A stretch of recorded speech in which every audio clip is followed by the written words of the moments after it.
कैसे अफ्रीका के तंजानिया देश में हादजा जनजाति आज भी हजारों साल पुरानी जीवन शैली के साथ जी रही है, बिना किसी मॉडर्न टेक्नोलॉजी के, सिर्फ शिकार और जंगल से मिलने वाले भोजन पर निर्भर होकर। चलिए चलते हैं एक रोमांचक सफर पर, जहां हम हादजा जनजाति के लोगों की एक दिन की जिंदगी को करीब से देखेंगे। जंगल के बीच एक अलग ही दुनिया, तंजानिया के उत्तरी हिस्से में अरुशा नाम का इलाका है, जो जंगल, जानवरों और लोकल जनजातियों से भरा हुआ है। यहीं पर एयासी झील के आसपास रहते हैं हादजा लोग, जो आज भी शिकार और जंगल से इकट्ठा किए गए फलों पर जिंदा रहते हैं। जहां बाकी देश की जिंदगी शहरों जैसे डोडोमा या दार एस सलाम में बसी है, वहीं हादजा लोग हर दिन सूरज उगते ही जंगल की ओर निकल पड़ते हैं। इनकी भाषा भी बहुत खास है। ये लोग स्वाहिली बोलते हैं, जो तंजानिया की राष्ट्रीय भाषा है, लेकिन इनके बीच में हादजाने नाम की अपनी आदिवासी भाषा भी है, जिसमें क्लिक और जबान की आवाजें शामिल होती हैं। मॉडर्न कपड़े लेकिन परंपरागत सोच।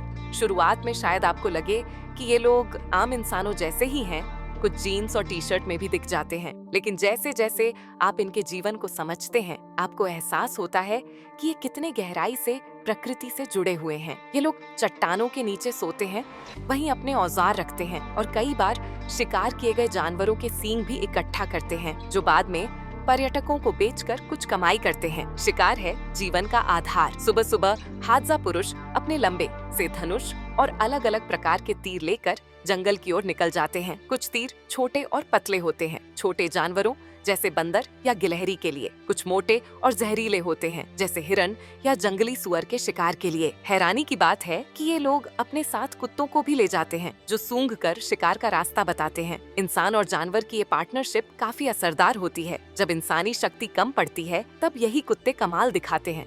मधु खोजने की कला। हादजा लोग सिर्फ मांस पर निर्भर नहीं रहते। जंगल में छुपे मधुमक्खी के छत्तों से ये शुद्ध शहद भी इकट्ठा करते हैं। बिना किसी डर के, बिना दस्तानों के ये लोग सीधे हाथ डालकर शहद निकाल लेते हैं। इवन अगर वहाँ ढेर सारी मधुमक्खियां हों, यह शहद ही उनका नाश्ता होता है और इससे उन्हें ऊर्जा मिलती है। ये लोग फल, जड़ें और कंद जैसे शकरकंदी और जंगली प्याज भी खाते हैं, जिसे महिलाओं और बच्चे मिलकर जमीन से खोदते हैं। पानी और जंगल की दोस्ती। हादजा लोग किसी भी आधुनिक सुविधा पर निर्भर नहीं हैं। अगर उन्हें प्यास लगती है तो वो झील या कीचड़ वाले तालाब का पानी भी पी लेते हैं। कई बार तो वो जमीन खोदकर नीचे से पानी निकालते हैं। उनका शरीर इतनी बीमारियों का आदी हो चुका है कि उन्हें इससे कोई परेशानी नहीं होती। महिलाओं का योगदान।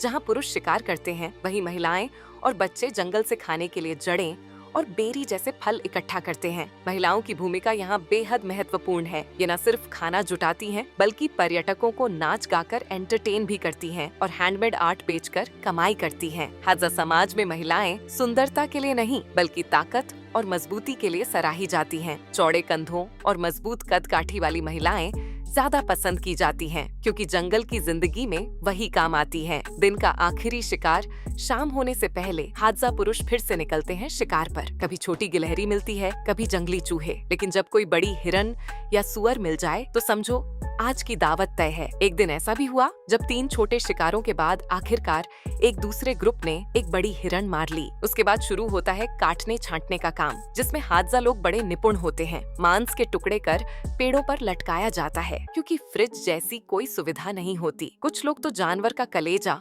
या कान कच्चा ही खा लेते हैं, ये मानते हुए कि इससे ताकत मिलती है। और हाँ, सबसे पहले हिस्सा मिलता है उनके वफादार कुत्तों को, जो पूरा दिन साथ दौड़ते हैं। परंपरा और आत्मनिर्भरता का प्रतीक। हादजा जनजाति एक अनोखा उदाहरण है कि बिना बिजली, इंटरनेट और मॉडर्न चीजों के भी इंसान कैसे जिंदा रह सकता है। ये लोग अपने पारंपरिक तरीकों से जंगल में रहते हैं, खुद के लिए खाना खोजते हैं और अब थोड़ी बहुत कमाई भी पर्यटकों से कर लेते हैं। अगर आपको हादजा जनजाति की ये जीवन शैली रोचक लगी तो इस वीडियो को लाइक और चैनल को सब्सक्राइब जरूर करें। फिर मिलेंगे एक और अनोखे सफर पर। Goodbye. और अगली वीडियो तक पुराना नहीं, नेचुरल जीवन भी एक लग्जरी है।